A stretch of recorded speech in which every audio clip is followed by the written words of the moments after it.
ఇందాక బియ్యం సుంకించారు అన్నాను కదా, ఆ బియ్యాన్ని వండేస్తారు. బోనం అయితే బోనం వండేసిన తర్వాత పక్కన పెట్టేసి పెళ్లి చేస్తారు దేవుళ్ళకి.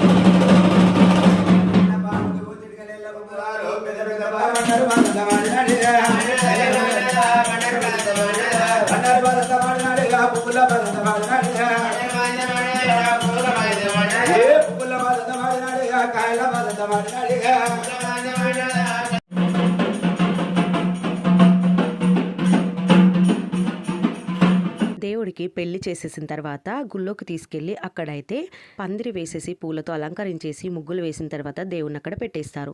తర్వాత ముగ్గు తొక్కడానికి దేవుళ్ళు అంటే మనిషి పైకి దేవుడు వచ్చేసి ఊగుతూ ఉంటారు కదా, పూనకం వచ్చేసి. అలా రాకపోతే మాత్రం ముగ్గు పైన ఈ విధంగా చేతులతో అటు ఇటు అద్దారనుకోండి, ముగ్గు చెదిరిపోతుంది. తర్వాత కొంగుతో 5 సార్లు ఇలా కొంచెం దగ్గర కొన్న తర్వాత ఆ ముగ్గునంతా మనం పొలంలో చల్లుకోవాలి. తర్వాత పూజ అయిపోయింది చూసారు కదా. తర్వాత నాగవెల్లి పట్నం ఉంటుంది, అది కూడా చూపిస్తాను. ఇంట్రెస్ట్ ఉంటే చూడండి. Thank you so much for watching my video.